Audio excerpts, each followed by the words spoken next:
Hi everyone, welcome to the Navigant Credit Union Broadcast Center. I'm GoLocal News Editor Kate Nagel. Thanks for joining us for this noontime show as I have two guests here with me in studio to talk about choices. You make them, you own them, the new book on the Jerry Tillinghast story. So author Joe Broadmeadow, Jerry Tillinghast, thank you for joining us today. Thank you, Kate. I appreciate you're both coming in to talk about the book and some stories that folks might have known from the news and Jerry's past. And Joe, start with us about writing this book and getting together with Jerry to tell his story. Jerry's attorney, Paul DeMeo, has done a lot. I've done a lot of work with Paul on other cases when I was on the police department, and Paul called me and asked me if I'd be interested in picking up a project that was actually started by the late Glenn Laxton, who was a Channel 12 reporter. Glenn had started the project. He passed away.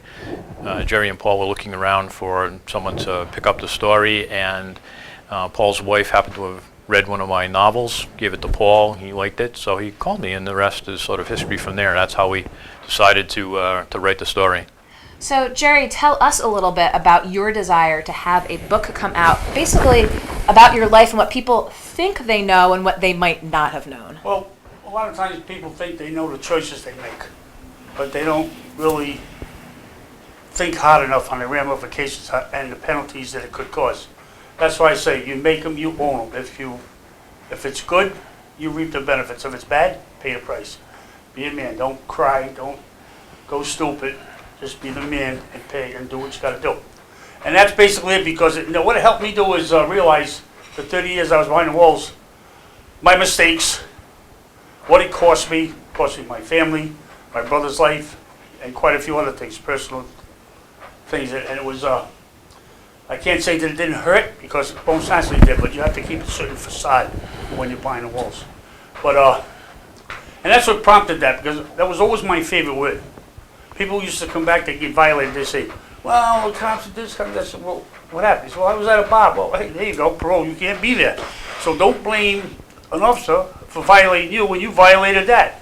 It's just common sense. You make the choice, and that's it. And you have to pay the price. And I paid the price few times. I'll probably make mistakes again, and it is what it is. But the mistakes I make in the future will not be anything that will break the law, because I don't have any plans of going back.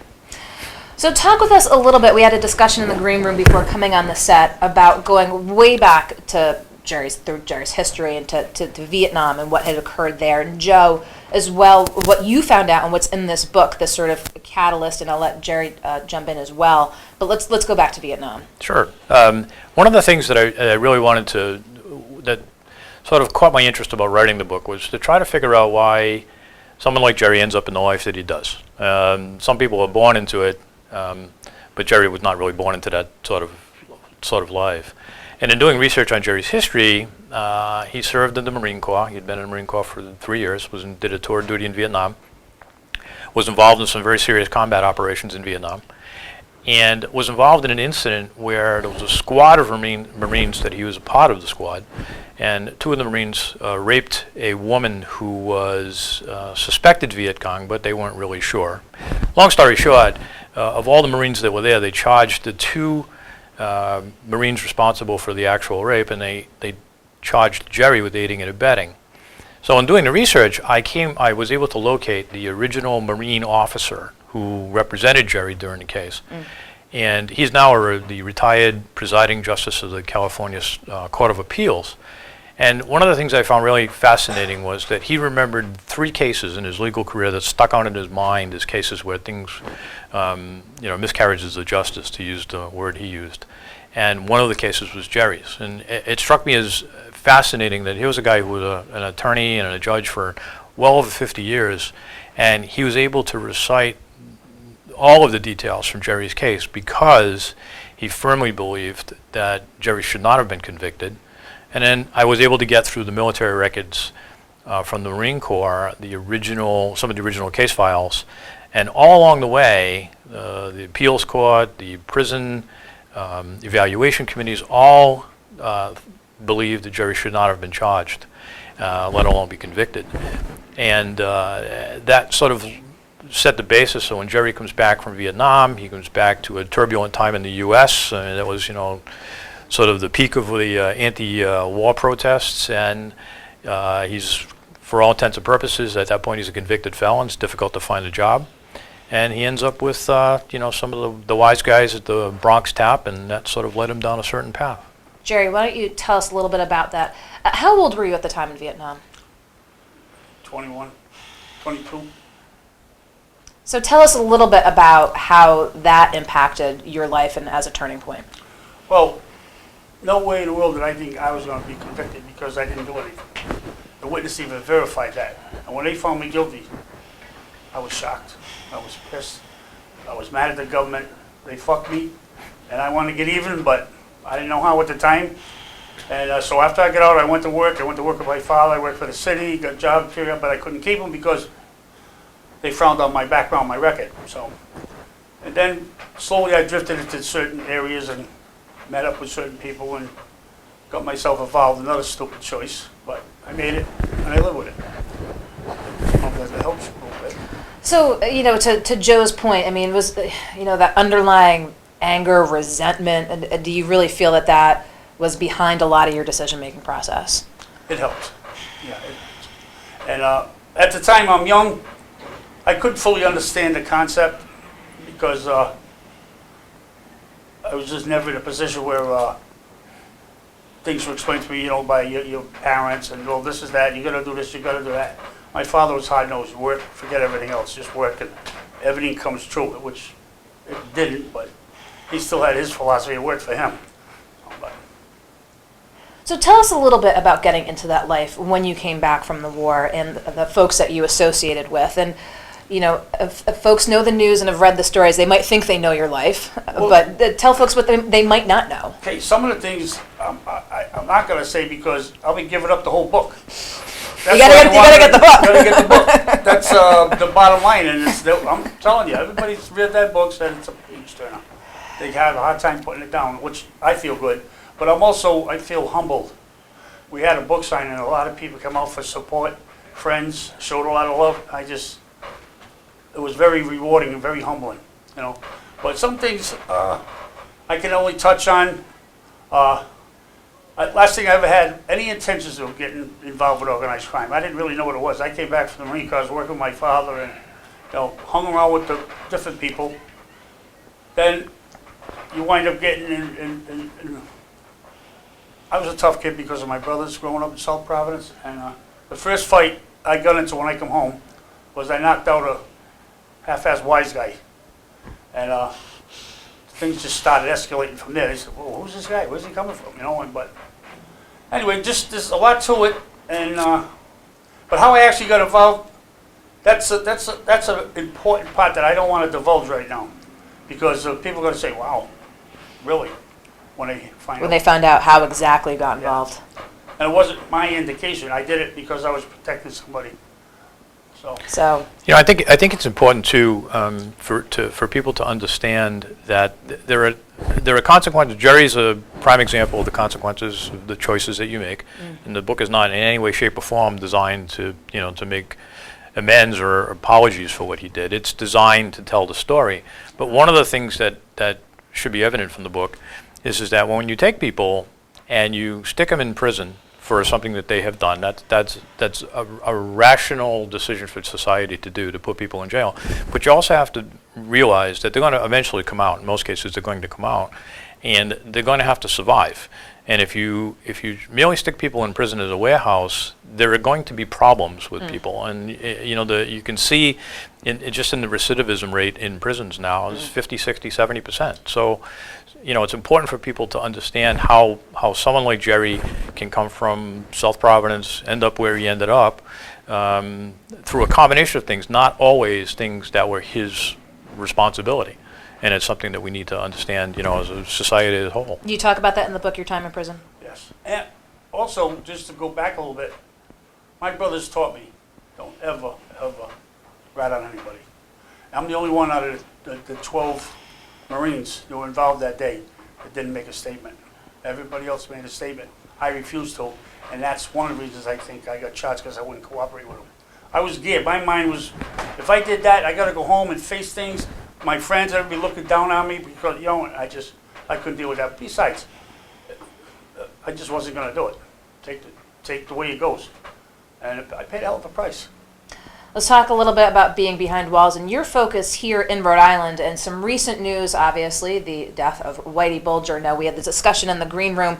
He was Mass, you were Rhode Island, but you've got some pretty strong views on the former mob boss. Number one, I've been getting calls, whoa, what was Whitey Bulger like? As the first off, I don't know him, didn't know him, never associated with him, wouldn't associate with him. And here's a guy that's fucking running around shooting people with the FBI behind him. Not everybody. You got like 10% of every law enforcement. They're assholes. I don't care. But you got all that rest. And now they try to do their job. And you get people that hooked up. However he had to bite on the FBI to help him out, hey, he did it. But what I like is that I'm glad he's dead. The dirty fucking piece of shit, rat, stool pigeon, asshole. And I hope the guy that did it gets away with it. That's my take on it. So I'm assuming you were not surprised when you heard the news this past week. Oh, I was surprised. You know why? Because I guess what I heard, he got there, he wasn't even there an hour. And they got nailed. And I thought that was poetic justice. That was beautiful, you know? Just 1 hour. Joe, tell us a little bit in the course of writing the book, and I'm going to go back to Jerry, of course, too. Did anything surprise you? The part that I think the part that surprises me a little bit, and you also have to put it in the context of the time.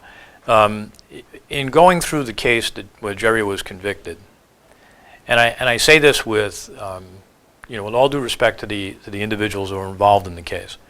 I don't know that there was any intentional deceptions on their part, but I do honestly think that caught up in the fervor of almost anything goes when it comes to targeting organized crime. Certain things were done. They were done during that time frame. They were done with an understanding that this is the way we're supposed to do things. And what surprises me is how well known, I should say, or maybe common knowledge was that things were, if you were targeting organized crime, there were no rules. And that is not the way a system is supposed to work. That is not the way the justice system is supposed to work. And it's something that we need to be recognized. And Whitey Bulger is probably the best example of that. Yeah, Jerry, tell us a little bit about being that target and your interactions with the state police. Well, I don't try to glamorize any law enforcement or any criminal element, but law enforcement, no matter what level, what state, what government, whatever, their job is to take criminals off the street. The criminal's job is not to let that happen. Well, I hate to tell you all out there, but it's going to happen. 98% of you are going to get busted, you're going to get caught because some of you, 90% of you, maybe don't know what the fuck you're doing. But hey, that's why I made a comment. If you're going to be bad, be good at it. You know? That was, I don't know what to tell them, but there's no future in it. It's going to be the price you have to pay with losing everything. Unless you're single or derelict, you're on the park bench and you go there like, we had a lot of people used to come in just for the summer. And then come in for the winter rather, and then go back out in the summer. Like little, you're homeless and stuff. They break a law for 30, 60 days. It comes like a revolving door. But they got to understand it. Everybody's got a job to do. Everybody's got to function. But once you make the choice, don't blame anybody. How much of the books is there about bonded vault in here? Well, we touched on it, and I was found not guilty of it. I didn't do it. I proved my case. But I was on trial 8.5 months, walking every day in the prison, conversations with my friends, and they were all my friends. And I heard everything that took place, all of it.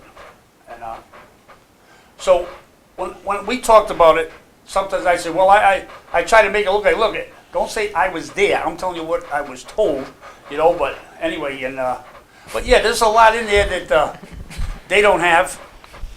And I'm not going to say his name, but somebody wrote a book on the bonded vault, and I told him, I said, listen, mine's going to be better than yours. But he's all right. So I'm not going to say his name. But anyway, but that's that. And one thing I want to bring up, with Joe, sometimes you run into a client, or whatever the case might be, if you're a lawyer or a private investigator, whatever you want to do, and I make certain representations. I said, I didn't do this, I didn't do that, I didn't do this, I didn't do that, I didn't do this. What I found, and at the beginning, what he believed or not, I didn't question. But what made me happy was he went and investigated every goddamn thing I said, and I can honestly hold my head up and say, come out, you're right, you're right, you're right. I wouldn't lie. I'm not going to do that, because then that comes, you look bad. I'm not going to look bad.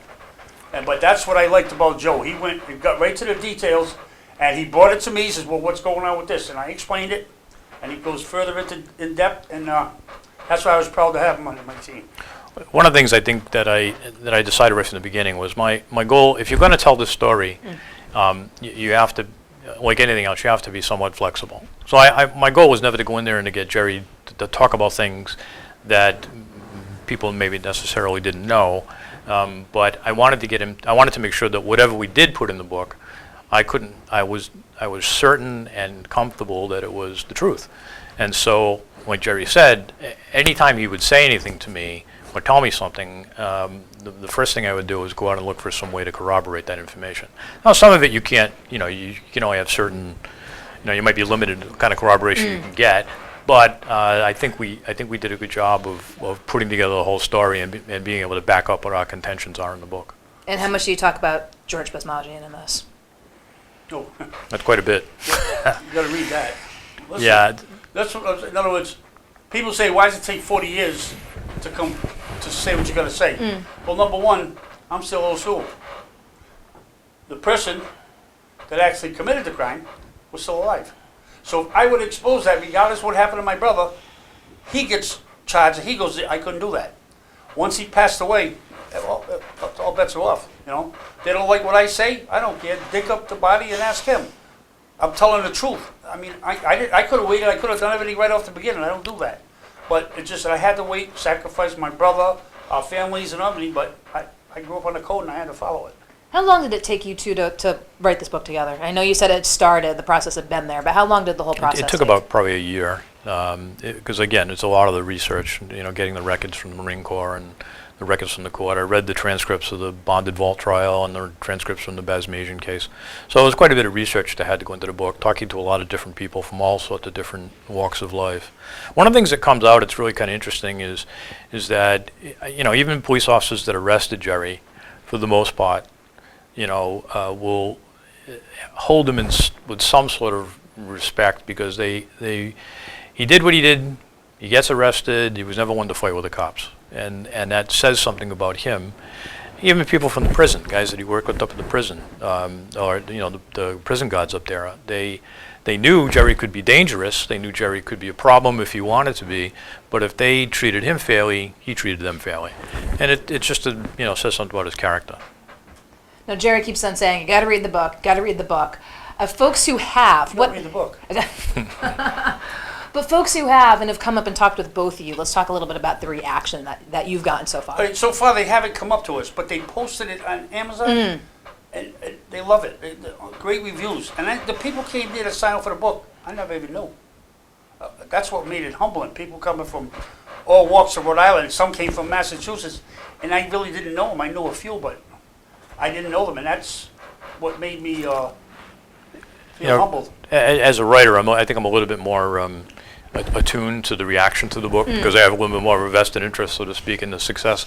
But and quite honestly, Jerry's right. The reaction, I keep telling him, eventually you're going to get a bad review, because everybody gets a bad review. It's the nature of the beast. You got that one today. Right. That's good. You do. Leave it there. You It's do. all good. Hey, it's his opinion. But the overall reaction to the book has been very positive, and I think it's been positive because it's not whitewashing thing. It's not apologizing for thing. It's not to blame, like Jerry says, not to blame anybody else for things that he did. He is what he is. He was convicted, and the Basmagian aspect of the book is probably the most significant, because Jerry, we use the term, he's silent no more. He tells the story. He tells the story honestly. He doesn't blame anybody else for what went on. He talks about what happened, and I think that it's a powerful message. Powerful message. And do you think, having that book, I mean, you've been telling the story, bits and pieces out there in the press and other forms as well. Is it the most comprehensive way to really, again, tell your story? I think so. That's one, but you know what? I look at it this way, and I talked to Joe about it, and Paul. I said, listen, whether it goes anywhere or what, whether a movie ever, we get lucky for a movie, whatever the case, doesn't matter. A lot of men or women come into this world and they leave without anybody knowing them or anything. What do you want to go to their gravestone? Oh, he did all that. You know, it's not going to happen. But at least we'll use the word, say, legacy. At least I got something out there, so my family can look at it and they can make their own decisions. But that's one of the main reasons that I want to do. Plus, I want to hopefully clear my brother's name. You know, basically. So, you know, I'm asking all the bits and pieces of the book. You're telling people they have to read the book, but anything else you want to tell viewers and folks who are watching right now about the book, about your life, and Joe as well, while we have you here in studio? Go ahead, Joe. Well, I'll tell you, it's been, from my perspective, you know, I grew up in a law enforcement family. My father was on the state police. Actually, the very first time I probably ever heard Jerry Tillinghast's name was from my father, you know, because the state police were big targeting. I think he arrested me. He probably did. He probably did. But the whole time that Jerry the whole time that I was on the police department, Jerry was in prison. So I never really had as much as I would have enjoyed having the opportunity to arrest him, I didn't have the opportunity to arrest him. First I said, you never arrested me, did you? So Was that the litmus test? But I had a certain perspective on things because of my background, about the way people like that Jerry associated with and the life that Jerry came through. But I even think I learned a lot of things that I didn't know. And I think it's important that you don't prejudge the person till you've read the book and understand the whole story. You know, and that's, I think, important to do, is to understand the whole story. Speaking of stories, before we get to you, Jerry, I mean, you're an accomplished author now, but, you know, having the criminal justice background, at what point did you in your career say, I'm really going to end up being an author to tell these types of stories? Well, you know, to be honest, I've always lived to write. Even when I was on the police department, I would write, you know, magazine articles. I'd write them under a pen name because police departments can be funny. But I really took it seriously. I took it seriously about 5 or 6, maybe 7 years ago, and started to work on novels. And being a police officer, you know, the stories, it's just a world, a whole world of ideas. I have to live to be about 190 to write all the stories. So there's a lot of opportunity out there to write stories, and it's a lot of work. It is a lot of work. It's a lot of fun, but you know, and this is the first nonfiction book that I've done. We have a couple others that we're in the process of working on. So it's been it's a lot of fun writing, and so far the reaction to most of my books have been pretty good. There's always those bad reviews in there, but that's just the nature of the beast. And Jerry, working on the book? What? Thoughts on working on the book, working with Joe? Another book? No, your thoughts about the process and having gone through it and getting everything out. Let me tell you something. I was very impressed because he was very diligent. He got that, and we had to go through transcripts and records that God rest his soul, Glenn had, and some of it was mixed up. He had to cipher it all out and see what was valid, what wasn't valid, what we could use, what we couldn't use. And he always conferred with me, what do we want to do, what do we want to do? And the thing with my book is that me and Joe, we figured out from the beginning that whatever you say, let's just say, you hypothetically, he interviews you, you say, well, Jerry's an asshole, it's going in the book. Because I have a right to counter it if I want to. Well, but I better let the people think for themselves. So they're getting it straight from the source, not listening to somebody's biography, write it and all the way through their opinion on everything. That, to me, that's boring. At least people got a shot to listen to somebody that's really saying what they're saying, whether it's good, bad, or indifferent. And I like that. And that's the way we went with it, you know? One of the things I told Jerry from the beginning, I said that, you know, no matter how we write this book, there are going to people who are going to pick it up. They're going to look at the name and they're going to say, this is all just bull. He's just trying to make excuses. And then there are other people that might know Jerry. They're going to look at it and they're going to say, yeah, this is everything in here is absolutely. That's why he got screwed. And I said, we're really writing the book for the people that don't really know the whole story. I mean, everybody in Rhode Island, if you said, I always say Jerry's name is really Jerry Tillinghast, Mob Enforcer. That's his whole name. And there are a lot of people who don't. There are a lot of people who don't know that. You know, there's another. And actually, I'll tell you a quick story. His son, Jared, I interviewed all of his family, and they had their own perspectives that are in the book. And Jared had a really interesting line. He always said, I always tell everybody there's a first name before my last name, because they'd hear the Tillinghast name, and that would automatically set off bells and whistles. And he said, I always used to tell everybody, I have a first name before I have a last name. I'm not that name. And I think it's important that people understand that there is. I'm not making excuses for the things that Jerry did his time, but he wanted to do his career, not taking my name away from anything, but making it on his own merits. And Exactly. that way there, and he had a lot of time because my name overshadowed a lot of what my kids wanted to do. Inadvertently, but slowly but surely, I'm so proud of them because they overcome it and they stick to what they believe and what they want to do. And that's why I'm proud of them. Sure. They do it, you know? And bottom line, the subtitle, choices, you make them, you own them, really sort of the crux of the Well, of the thing the of it book. is, it's with the rage, regrets, redemption. Rage was coming back out of the government, fuck me. And besides, I love America. I'm a patriot. I would go and fight right now if they let me. You know, that's how I feel about our country, even though they screwed me. It wasn't this era, it was 4 eras ago. But the thing of it is, it's, I don't know. It's a tough one to really, but I think what he's getting at is the subject. He went through the process of he came home angry, so there's rage. yeah, see, that's what we did with the rage because I was pissed. And back then, they had in the book, they had the riots were starting in Watts. There's a good story in there about what I did in South Providence when that riot was going on, but you gotta read the book. Gotta Gotta read the book. Jerry says you gotta read the book. Yeah. Which you can get on Amazon and bookstores in the area. Yep, yeah, the bookstores can get it. It's on Amazon in both printed and Kindle format, and I do anticipate that there will be an audio book format coming out. And the regrets part was, I really thought about it, and I regretted ever getting involved. What it cost me was not worth it. And redemption, that's what we're trying to do. Well, I appreciate you both coming in to tell the story of making of the book, what was a little bit in the book, because as Jerry said, you got to read the book. So choices, you make them, you own them, the Jerry Tillinghast story. Joe Broadmeadow, Thank you very much, Kate. Jerry Tillinghast, thank you for coming in. And thank you for watching us here in the Navigant Credit Union Broadcast Center. We look forward to seeing you next week back here. Have a great weekend. Stay tuned with GoLocalProv.com and catch us on Facebook.